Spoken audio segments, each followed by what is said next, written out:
सबसे पहले 3 प्रकार का जीन जिम्मेवार है ब्लड के लिए भी। एक को कहते हैं IA, दूसरा जीन को कहते हैं IB और तीसरा जीन को कहते हैं स्मॉल I। अब बताइए ये जीन जब भी होता है तो किस में होगा? सिंगल जीन आएगा कि पेयर बन के आएगा? पेयर बन के जोड़ी में आएगा, यानी कि IA सिंगल नहीं आएगा, IA करके आएगा, दूसरा वाला जीन IB करके आएगा और तीसरा वाला जीन स्मॉल I करके आएगा। अब यहां पर समझते हैं ये जो 3 जीन जिम्मेवार था ब्लड के लिए, हर एक गुण के लिए एक एक जीन जिम्मेवार होते हैं। बाल के लिए एक जीन जिम्मेवार होगा, रंग के लिए दूसरा होगा, आंख नीला है, आंख भूरा है, आंख काला है, हाइट ज्यादा है, हाइट कम है, कोई पतला है, कोई मोटा है, कोई हट्टा कट्टा है, किसी भी टाइप का है, उन सब के लिए कौन जिम्मेवार है? जीन है। एक एक लक्षण के लिए जीन जिम्मेवार है, लेकिन इस ब्लड के लिए 3 जीन जिम्मेवार है। पहला जीन का नाम है IA, दूसरा जीन का नाम है IB और तीसरा जीन का नाम है स्मॉल I। ये जब भी होते हैं तो पेयर में होते हैं। अभी हम जेनेटिक्स नहीं पढ़ा रहे हैं, अनुवांशिकी जब चलेगी तब हम बताएंगे। लेकिन ये जीन की खासियत क्या होती है कि 2 तरह के जीन होते हैं। एक को हम लोग क्या कहते हैं? डोमिनेट जीन कहते हैं, जो ज्यादा ताकतवर होता है, वो क्या करता है? डोमिनेट कर जाता है। और एक क्या होते हैं कि कमजोर जीन होते हैं। जैसे एक किसी व्यक्ति में IA ये दोनों डोमिनेट करने वाला जीन हावी हो गया है, और किसी आदमी में क्या होगा? एगो IA तो आएगा लेकिन दूसरा स्मॉल I आएगा। स्मॉल क्यों लिख रहे हैं इसको? इस I का मतलब है कि उसमें डोमिनेट नहीं किया, छुपा हुआ है उसी के अंदर। जैसे घर परिवार में देखिएगा कुछ लोग क्या तो बड़े दबंग किस्म के होते हैं, हर एक घटना में उसका निर्णय मांगा जाता है कि क्या होना चाहिए, घर को कैसे चलाना चाहिए। और एक क्या होते हैं जिस पर कोई ध्यान ही नहीं दिया जाता है, बेचारा अपने बलबूते जैसे होता है, बढ़ते रहते। घर में दोनों तरह की चीज है, उसी तरह से जीन में भी 2 तरह का होता है। एक ऐसा जीन होगा जो पूर्ण रूपेण डिपेंड करेगा, मतलब इसके बिना कुछ संभव ही नहीं है, और एक जीन ऐसा होगा जो छुपा हुआ रहेगा, अपने प्रतिभा को वो नहीं दिखा पाते। घर में भी कुछ इस तरह के लोग आपको मिल जाएंगे। उसी तरह से IB में भी क्या होता है कि एक तो स्ट्रॉन्ग जीन था और एक कमजोर था। समझिए 2 भाई है, एक भाई है पूरा दबंग किस्म का है और एक भाई है मतलब कुछ बोलता ही नहीं है। तो यहां पर किसका नाम लोग जानेंगे? बाहर में जो दबंग है उसी का। इसीलिए ये B वाला डोमिनेट कर जाता है और स्मॉल I बेचारा रहते हुए भी छुपा हुआ रहता है। ये पता नहीं है, लेकिन देखने में छोटा लगे, भाव करे गंभीर, पता नहीं अगली पीढ़ी को क्या कर देगा। कहीं इसी का कोई ताकतवर संतान आ गया, वही जाके पूरा फैमिली को डोमिनेट कर सकता है। ऐसे भी होते हैं। तो उसी तरह से जीन में भी होता है। इसमें क्या है कि दोनों कमजोर वाला जीन है। मजबूत जीन को हम कैपिटल I से डिनोट किए और जो कमजोर जीन है उसको स्मॉल I से। अब देखिए इस जीन से ब्लड ग्रुप कैसे बनते हैं।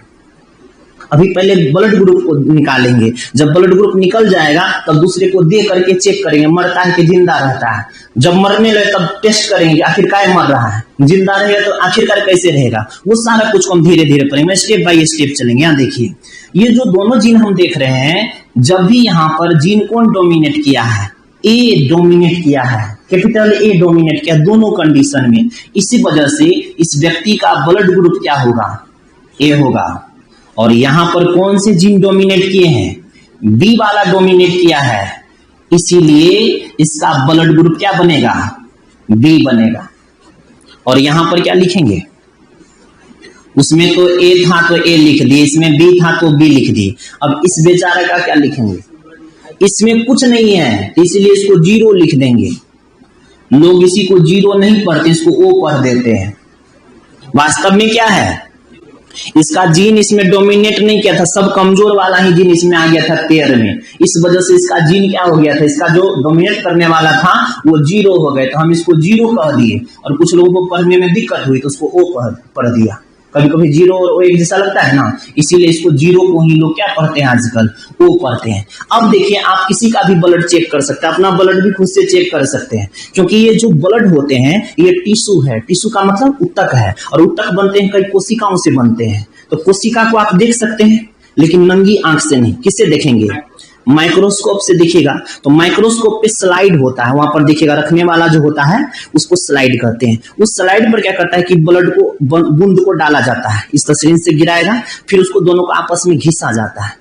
फिर वहां पर क्या करता है कि जहां पर आंख से देखने वाला होता है इस तरह से आंख से देखेगा, तो देखने के बाद क्या, तो उसका शेप बनता है, उसका शेप बन जाता है। और वह है कि ये रिसर्च का विषय जो लोग अपना टेस्टिंग करते हो जानते होंगे, वो क्या होता है कि गोल शेप में होते हैं। जब ये शेप के रूप में होता है तो इसकी आकृति होती है, त्रिभुजाकार रूप में होता है, गोलाकार रूप में होता है, आयताकार रूप में होता है, तो उसी के अनुसार क्या करते हैं, उस व्यक्ति का ब्लड ग्रुप चेक कर दिया जाता है। जैसे किसी का ए है तो उसका त्रिभुजाकार शेप बनता है, अगर जाके किसी का बी है तो वहां पर क्या होते हैं, गोलाकार शेप बनते हैं। तो इस तरह का अगर फिगर आपको इतना बड़ा दिखे, जो अभी नहीं दिख रहा है, इतना बड़ा स्लाइड पे दिखेगा तो आप नहीं पहचान लीजिएगा कि अगर त्रिभुज वाला हुआ तो ए ब्लड ग्रुप है, और अगर सर्किल वाला हुआ तो बी ब्लड ग्रुप है। चेक कर सकते हैं। तो इस तरह से ब्लड ग्रुप निकाला जाता है। जैसे एक आदमी को हम पकड़ के लाते हैं और उसका ब्लड ग्रुप पूछते हैं, आप उसका सब कुछ बताइए तो जीन क्या क्या है उसके अंदर। जैसे कोई आदमी को पकड़ के लाए और वो आदमी कहता है कि मेरे अंदर ए ब्लड ग्रुप है, उसका ब्लड ग्रुप ए है, उसका जीन जल्दी से बताइए कौन सा जीन है उसके अंदर। या तो उसके अंदर जीन होगा आई ए, नहीं तो IA या स्मॉल आई, इसी दोनों में से कौन होगा, तब ने उस पर डोमिनेट किया है ए। उसके बाद है कि अगर कोई बी नाम का व्यक्ति आ गया, कहता है कि मेरा ब्लड ग्रुप बी है, इसका जीन बताइए कौन सा होगा। या तो IB होगा या तो IB होगा, अन्यथा IB या स्मॉल आई होगा। कोई तीसरा आदमी आता है और वो कहता है कि मेरा ब्लड ग्रुप 0 है, O है, तो इसका मतलब क्या होगा, उसमें स्मॉल आई है, स्मॉल में, यानी कि दोनों कमजोर जीन ही उसके अंदर आ गए हैं। सब लोगों को जीन स्पष्ट हुई। किसी भी लक्षण के लिए जीन जिम्मेवार। जीन जब भी आते हैं जोड़ी में आते हैं और अगली पीढ़ी को आधे करके भेजे जाते हैं। और इस तरह से ब्लड के लिए 3 जीन था और जीन के ही आधार पे ब्लड ग्रुप का नाम पड़ गया। यहां तक समझ चुके हैं। जब जीन को समझ लिए हैं तो ये जो ब्लड होता है कि गोलाकार सेल के रूप में होते हैं। अब हम क्या करते हैं, इसको देखिएगा इस तरह से, जैसे ब्लड वेसल्स है, ये कोई ब्लड का टुकड़ा है, ब्लड के टुकड़ा को यहां पर लाइएगा। और बात ये था कि जब लोग समझ गए थे, ये प्रथम विश्व युद्ध द्वितीय विश्व युद्ध की बात है। प्रथम विश्व युद्ध द्वितीय विश्व युद्ध के समय क्या हुआ कि किसी का भी लोग बहुत ज्यादा संख्या में मारे काटे गए तो ब्लड को चढ़ाने की जरूरत हुई। किसी का भी ब्लड किसी के को चढ़ा देता था, कोई बचता था, कोई मर जाता था। इस पर रिसर्च शुरू कर दिया कि आखिरकार कोई जिंदा रह जाता है और कोई मर क्यों जाता है, किसी का एक्सेप्टेबल होता है, किसी का एक्सेप्टेबल क्यों नहीं होता है। तो वहां पर जब रिसर्च की गई तब पता चला ये जो ब्लड है, ये ब्लड विशेष प्रकार के प्रोटीन के मिलने से बना है, प्रोटीन के मिलने से बना है। जो बाहरी वाला जो मेम्ब्रेन बना था, जो बाहरी वाली परत या झिल्ली बनी थी, उस झिल्ली को वो नाम देते हैं, इसको नाम दे दिया एंटीजन। एक विशेष प्रकार का प्रोटीन मिला जो बाहरी भाग में मिलते हैं, उसको एंटीजन नाम दिया, और जो इसके अंदर में मौजूद था उसको एंटीबॉडी नाम दिया। समझते चलिए, एक एक चीज को समझेंगे। जो इसके बाहरी मेम्ब्रेन को बनाया था प्रोटीन, उसको एंटीजन नाम दिया गया, और जो इसके अंदर वाले भाग को बनाया था उसे एंटीबॉडी नाम दिया गया। दोनों चीज क्लियर है। लेकिन ये जो एंटीजन थे ये 2 नाम से आए थे, एक को ए कहते हैं, एक को बी कहते हैं। और ये जो एंटीबॉडी है ये भी सेम नाम का आया, एक को स्मॉल ए कहते हैं, इसको बी कहते हैं। अगर इस 4 लोग में से अगर सबको कैपिटल लिख देते, क्या आप ए के बारे में कह सकते थे कि ये एंटीजन है कि एंटीबॉडी है? नहीं कह सकते थे। इसीलिए वैज्ञानिक लोग अध्ययन की सुविधा के लिए एक का नाम कैपिटल में रख दिया और एक का नाम स्मॉल में रख दिया। अब दोनों की विशेषता देखिएगा कि जिस व्यक्ति में एंटीजन ए है उस व्यक्ति में एंटीबॉडी सेम नाम का नहीं होगा। सेम नाम का क्यों नहीं होगा? क्योंकि ये दोनों जब भी सेम नाम के मिलते हैं तो हीर रांझा की तरह मिलता है। मोहब्बत इतनी प्रगाढ़ होती है कि व्यक्ति का जान ले लेता है। मतलब मर जाएंगे, दोस्ती तोड़ेंगे नहीं, ऐसा संबंध होता है दोनों के बीच में। अगर ए है और इसके साथ एंटीबॉडी भी ए आ गया तो यहां पर ब्लड क्लॉटिंग होगी, और तब तक ये अपना दोस्ती नहीं तोड़ेंगे जब तक व्यक्ति का जान नहीं ले चुका होगा। ये बात होती है। इसलिए जिस व्यक्ति में एंटीजन ए होते हैं उसके साथ एंटीबॉडी बी मिलेगा, और जिस व्यक्ति में एंटीबॉडी बी होता है, एंटीजन बी होता है, उसके साथ एंटीबॉडी का नाम ए होगा। यहां पर है, ये दोनों को समझ गए। और जिस व्यक्ति में एंटीजन होता है, एंटीजन ही तय करते हैं किस चीज को, ब्लड ग्रुप को तय करते हैं। यही क्या होता है कि एंटीजन ही ऑलवेज ब्लड ग्रुप बनाता है, एंटीबॉडी से कोई लेना देना नहीं है। ब्लड ग्रुप का नाम किसके नाम पर पड़ेगा, एंटीजन नामक प्रोटीन के नाम पर पड़ेगा। अब ये जो एंटीजन एंटीबॉडी है, ये विशेष प्रकार का प्रोटीन था। जब जीन की चेकिंग हुई तो ब्लड की चेकिंग हुई तो ब्लड में 3 जीन मिले। 3 जीन के अलावे यह प्रोटीन का बना हुआ था। प्रोटीन का टेस्टिंग किए, कौन सी प्रोटीन है, तो पता चला कि एंटीजन ए नाम का प्रोटीन है, एंटीजन बी नाम का प्रोटीन है। ये 2 एंटीजन मिला। हम ये नहीं कहने कि 2 एंटीजन है, उस समय के बाद रिसर्च होगा और एंटीजन निकलेंगे, इसमें वो बाद में देखेंगे। पहले यहाँ सामान्यतः समझिए, बाह्य परत को एंटीजन ए कहते हैं और जाकर के जो अंदर वाला होता है वो एंटीबॉडी कहलाता है। दोनों सेम नाम के नहीं हो सकते। कोई आदमी आया और अपना परिचय दे रहा है कि मेरा ब्लड ग्रुप का नाम है ए, बताइए कि इसमें कौन से जीन होंगे, आई ए या आई ए या स्मॉल आई होगा। लेकिन इसमें कौन सी एंटीजन होगी, जो ए अपना ब्लड ग्रुप बता रहा था। तो हम बताए थे कि जो एंटीजन का नाम होता है वही उसके ब्लड ग्रुप का नाम होता है। तो इसका नाम लिख देंगे एंटीजन ए। अब बताइए इस ए वाले में जो ए जिसका ब्लड ग्रुप है, इसको हम तत्काल मिटा देते हैं। इसके बारे में क्या क्या कर सकते हैं, जीन ये होगा, दूसरा है कि एंटीजन का नाम क्या होगा, ये होगा। जो जीन है वही एंटीजन है और वही ब्लड ग्रुप है। अब उसके बाद पूछेगा कि बताइए इसमें एंटीबॉडी कौन सी होगी, इसमें स्मॉल बी नामक एंटीबॉडी होगा। ठीक है, आप लोग बता दिए उसको। अब बताइए तो इस दूसरा व्यक्ति के बारे में जो अपना ब्लड ग्रुप बी बता रहा है, उसमें कौन सा जीन था, आई बी या तो आई बी या स्मॉल आई था। ठीक है, जीन का टेस्ट कर लिए। अब जीन के बाद बताइए एंटीजन कौन सा था, एंटीजन वही होता है जो ब्लड ग्रुप का नाम होता है, यानी कि एंटीजन बी मौजूद था।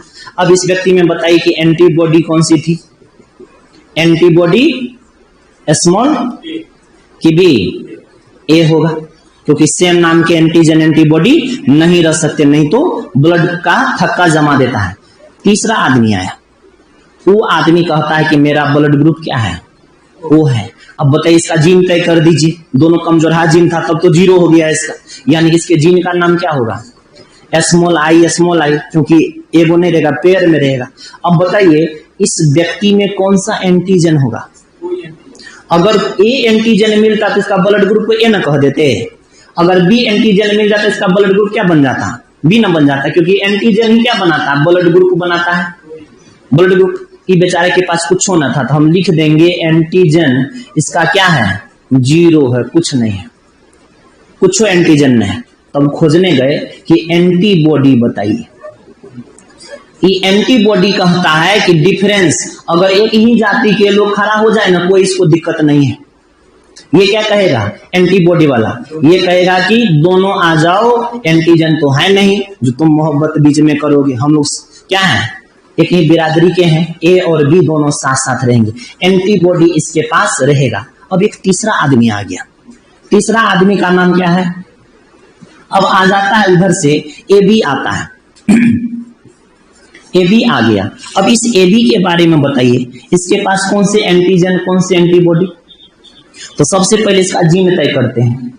जीन बता दीजिए इसके पास कौन कौन सा होगा, आई ए भी होगा, तब तो ए निकल के आया, और इसके पास आई बी भी होगा। क्या स्मॉल आई बनेगा इसमें, नहीं, इसका दोनों जीन डोमिनेट किए थे, दोनों मजबूत वाला ही जीन को रखा था, वो दोनों कमजोर वाला जीन को रखा था। तो ये व्यक्ति जो रखा है आई ए आई बी, तो इसका अब बता दीजिए कि आई ए और आई बी इसके पास एंटीजन कौन होगा। तो जो ब्लड ग्रुप होता है वही एंटीजन होता है, एंटीजन ही ब्लड ग्रुप बनाता है, यानी कि एंटीजन ए भी मौजूद है, एंटीजन बी भी मौजूद है। एंटीजन एंटीबॉडी सेम नाम के नहीं होंगे, सेम नाम के एंटीजन रह सकते हैं, सेम नाम के एंटीबॉडी भी रह सकते हैं। तो दिक्कत देखिए अब इसके पास बताइए एंटीबॉडी क्या होगा? एंटीबॉडी ए बी के पास है कोनो? अगर ए रख देते हैं तो सेम नाम से आएगा और फिर दोनों खत्म हो जाएगा। अगर बी रख के दीजिएगा तो फिर बी के साथ संबंध बनाएगा, वो खत्म हो जाएगा। इसलिए इस व्यक्ति के पास कोई भी एंटीबॉडी मौजूद नहीं होगा। अब बता दीजिए। हाँ, अब इसके पास एंटीजन की बात करते हैं। एंटीजन कौन है? एंटीजन ए भी है और एंटीजन बी भी है। इसको लिख देते हैं एंटीबॉडी। क्वेश्चन अगर यहीं पर पूछे किस ब्लड ग्रुप वाले व्यक्ति को कोई भी एंटीबॉडी नहीं पाए जाते हैं, क्या होता? एंटीबॉडी किसमें नहीं है? इसमें कोई भी एंटीबॉडी नहीं मौजूद था। किसमें कोई भी एंटीजन नहीं पाए जा रहे थे? जिसका 0 हो गया था, यानी कि वो ब्लड ग्रुप वाले को। एंटीबॉडी क्या करता है? ब्लड में ही एंटीबॉडी होता है, वो जीवाणुओं विषाणुओं से लड़ने की ताकत देता है। कोरोना वायरस बताइए अभी वर्तमान में चल रहा है, कोरोना वायरस किस ब्लड ग्रुप वाले पर ज्यादा हमला करेगा? हालांकि पूरा रिसर्च का विषय है, आप ऐसे नहीं कह सकते हैं, लेकिन एक अनुमान लगाइए। एबीओ वाले पर ज्यादा कोरोना वायरस का हमला होगा कि एबी वाले पर ज्यादा होगा? अगर उस पर हमला हो गया, एंटीजन भले नहीं है लेकिन एंटीबॉडी दोनों रखा हुआ है, ए और बी दोनों टाइप के हैं, इसीलिए उसकी प्रतिरोधक क्षमता ज्यादा होगी। इसलिए जिस व्यक्ति का ब्लड ग्रुप ओ होता है ना, वो ज्यादा रक्त भी दान करता है, उसको बीमारी भी कम लगता है। और सबसे कौन है? जो ए बी वाला है, इसके पास एंटीजन दोनों मौजूद था, एंटीबॉडी के नाम पर कुछ जमे नहीं किया हुआ इसका, तो इसीलिए इस पर बीमारी का क्या होगा? ज्यादा हमला। दिक्कत यहां तक सब क्लियर है? हम लोग चूंकि जीन को पढ़ रहे हैं और जीन अनुवांशिकता से जुड़ा हुआ है। अनुवांशिकता का मतलब है जो पिता के लक्षण अगली पीढ़ी में कैसे जाएंगे। अब अगली पीढ़ी में चेक करते हैं। अगर आप लोग को इसको लिखने की इच्छा है तो ऐसे डायग्राम बना सकते हैं। डायग्राम में ऐसे लिख देंगे हम लोग। सबसे पहले इधर लिख लीजिएगा blood group, blood group, blood group के बगल में होगा जीन, जीन के बगल में लिख देंगे हम लोग एंटीजन, एंटीजन के बगल में लिख लेंगे एंटीबॉडी। यहां इस तरह से लिखिएगा। ब्लड ग्रुप में पहला ब्लड ग्रुप का नाम होगा ए वाला का जीन तुरंत बताइए, चूंकि इसमें डोमिनेट जीन या तो मजबूत वाला दोनों डोमिनेट करेंगे या तो एक जीन कमजोर वाला आएगा। हो सकता है कि पिता मजबूत दे माता की तरफ से कमजोर है, या माता मजबूत दे पिता की तरफ से कमजोर है। ये था। अब एंटीजन बताइए, इसमें जो ब्लड ग्रुप होता है वही एंटीजन का नाम होता है। तो यानी कि इसमें एंटीजन कौन से होंगे? Antigen capital A. अब बताइए सेम नाम के एंटीजन होंगे क्या? एंटीबॉडी। यानी कि ए और ए दोनों नहीं हो सकते हैं, दूसरा एंटीबॉडी लेना पड़ेगा इसको, यानी कि बी एंटीबॉडी होगा, बी एंटीबॉडी। अब बताइए बी वाले के संबंध में क्या कह सकते हैं? इसका आई बी और स्मॉल आई। एक बार दोनों मजबूत कंडीशन और एक बार एक मजबूत एक कमजोर कंडीशन लेंगे। उसके बाद बताइए इसके पास कौन सी एंटीजन होगी? एंटीजन बी होगा। जो ब्लड ग्रुप का नाम है वही एंटीजन होते हैं, बी एंटीजन हो गए। अब बताइए इसके पास एंटीबॉडी कौन सी होगी? तो यहाँ पर विपरीत वाला यानी कि बी है, तो इसके पास ए एंटीबॉडी देंगे, ए एंटीबॉडी देंगे। अब आइए ए बी। अब आते हैं, एक व्यक्ति आया बता रहा है कि ब्लड ग्रुप उसका ए बी है। अब ए बी ब्लड ग्रुप वाले को बताइए कौन से जीन होंगे? इसके पास दोनों जीन होगा, यानी कि दोनों मजबूत जीन ही आ गया, आई ए आई बी, ये दोनों मजबूत जीन आ गए। जब दोनों मजबूत जीन आ गए, अब बताइए इसके पास एंटीजन कौन सा होगा? एंटीजन ए भी होगा और एंटीजन बी भी होगा, दोनों एंटीजन हो गए। लेकिन इसके पास कौन सी एंटीबॉडी होगी? दोनों अगर ए देते हैं एंटीबॉडी तो ब्लड क्लोटिंग होगा, तो रक्त का थक्का जमेगा। बी देते हैं तो भी ब्लड क्लोटिंग होगा, यानी कि नो एंटीबॉडी, नो एंटीबॉडी। तीसरा चौथा आदमी आया जिसका ब्लड ग्रुप क्या था? ओ था। इस व्यक्ति के पास 0 है, यानी कि जीन कुछ मजबूत का था ही नहीं, सारे कमजोर जीन आ गए। यानी आई पेयर में आना चाहिए, कमजोर है। अब बताइए इसके पास कोई एंटीजन है? अगर कोई रहता तो नाम लिख देते, यानी कि इसके पास नो एंटीजन। और ये क्या है? नो, सॉरी यहां पर दोनों न होगा, हाँ इसके पास दोनों एंटी, यानी कि A antibody and B antibody. Antibody किस व्यक्ति के पास दोनों एंटीबॉडी है? किस व्यक्ति के पास दोनों एंटीजन है? किसके पास कोई एंटीजन नहीं? किसके पास कोई एंटीबॉडी नहीं? क्लियर है? ठीक, इस तरह से डायग्राम कर सकते हैं। अब देखिए कितना चीज निकलेगा जब जीन समझ गए। अब कभी गलती नहीं हुआ ब्लड ग्रुप में। अभी सीधे देंगे कुछ देर में यूपीएससी 2011 का क्वेश्चन, यूपीएससी का क्वेश्चन डायरेक्ट सॉल्व। और जो 5 साल के बाद यूपीएससी पूछेगा थोड़ा कठिन करके, वो क्वेश्चन को आप लोग सॉल्व कर दीजिएगा अभी रखेंगे। अब जब आप इस चीज को समझ चुके हैं तो ये मेडिकल में भी क्वेश्चन आता है और आपको जनरल कंपटीशन में भी पूछता है। एसएससी में भी पूछा है, बीएचयू का एग्जाम देंगे एंट्रेंस में पूछता है, जेएनयू के एग्जाम में पूछता है, कई एंट्रेंस एग्जाम में पूछेगा, कंपटीशन में पूछेगा, यूपीएससी में भी पूछेगा। एक क्वेश्चन जैसे हम आपको पूछते हैं कि अगर कोई व्यक्ति है जीरो कहते हैं इसको, ओ और एक है बी ब्लड ग्रुप का, दो आदमी की मुलाकात होती है, ओ ब्लड ग्रुप वाले का और बी ब्लड ग्रुप वाले का। ओ क्या है कि ये लड़का है और ये क्या है? महिला है। ये इंटरनेशनल सिंबल है। इंटरनेशनल यूरोप के देश में जाइएगा ना तो वहां पर नाम नहीं लिखेगा कि महिला, इधर पुरुष, जैसे शौचालय में लिखा होता है कि महिलाएं पुरुष, वहां सिंबल बस लिखा रहेगा। और गलती से इधर घुसेंगे फिर पिटा के आइएगा, समझ ना, तो वहां सिंबल को समझ के जाए, कभी भविष्य में काम देगा। तो इस तरह का इंटरनेशनल सिंबल है, इसको पुरुष से डिनोट करते हैं। पुरुष के लिए सिंबल प्रयोग होता है और महिलाओं के लिए ये सिंबल प्रयोग होता है। यानी कि एक पुरुष एक महिलाएं हैं, पुरुष का ब्लड ग्रुप ओ है, महिला का ब्लड ग्रुप बी है। अब इस दोनों के कौन कौन से संतान होंगे, अर्थात इसके संतान में कौन कौन से ब्लड ग्रुप आ सकते हैं? तो सबसे पहला काम क्या करना होगा? ब्लड ग्रुप को कोई भी कैरेक्टर को लाए, चाहे वह ब्लड ग्रुप को लाए, चाहे उसके बाल के घुंघरालापन को लाए, हाइट को लाए, उसके क्या कहते हैं बॉडी स्ट्रक्चर को लाए, किसी भी चीज को लाए, लाने के लिए कौन जिम्मेवार था? जीन। सबसे पहले इसका जीन निकालना होगा, दोनों का जीन निकाल दीजिए। ये जो ओ आया है इसमें कौन कौन से जीन मिले होंगे? दोनों कमजोर जीन मिल गया।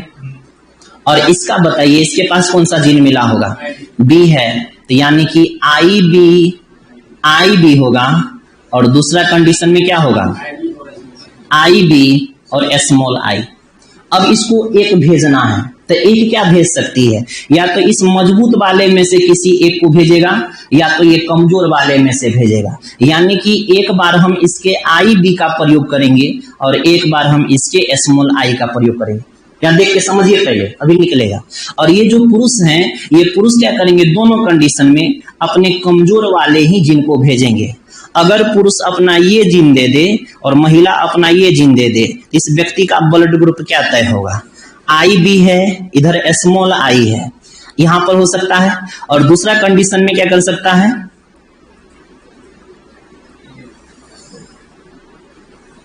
बताइए, स्मॉल आई है, स्मॉल आई है। अब ये जीन इसके साथ लगेंगे तो यहां पर आई बी स्मॉल आई है और एक बार ये जीन इसके साथ आएगा, यानी कि ये वाला और फिर ये वाला, क्या नाम होगा? आई और आई। अगर किसी व्यक्ति का आई बी और आई है तो इसमें कौन सा जीन डोमिनेट किया? बी वाला। बी वाला जब जीन डोमिनेट करेगा, इसका एंटीबॉडी का क्या नाम पड़ेगा? एंटीजन का क्या नाम पड़ेगा? एंटीजन का भी नाम यहां पर बी पड़ेगा। अब बताइए इसमें कौन से जीन थे? इसमें आई है, जब कोई भी जीन नहीं है इसका ब्लड ग्रुप क्या बन जाएगा? वो बनेगा। इसका ब्लड ग्रुप बताइए, इसका ब्लड ग्रुप क्या बन जाएगा? बी बनेगा। और इस व्यक्ति का ब्लड ग्रुप ओ बनेगा। तो अगर आपको पूछ दिया जाए कि अगर इस दोनों दंपति की शादी होती है तो इस दोनों दंपति से किस किस ब्लड ग्रुप के संतान संभव है? तो ब्लड ग्रुप बी वाले या ब्लड ग्रुप ओ वाले, या तो ब्लड ग्रुप बी का कोई संतान होगा या तो ब्लड ग्रुप ओ का होगा। अगर कोई आ गया ए वाला तब क्या कहिएगा? अगर उसका संतान है, चेकअप हो जाए और उसमें ब्लड ग्रुप ए निकल गया या ए भी निकल गया, तब महिला के ऊपर शक किया जाएगा। समझ रहे ना? तो इस तरह से क्या होता है कि ब्लड ग्रुप की चेकिंग हो सकती है। ये एग्जाम्पल है, चाहेंगे तो इसको ऐसे लिख सकते हैं आप लोग।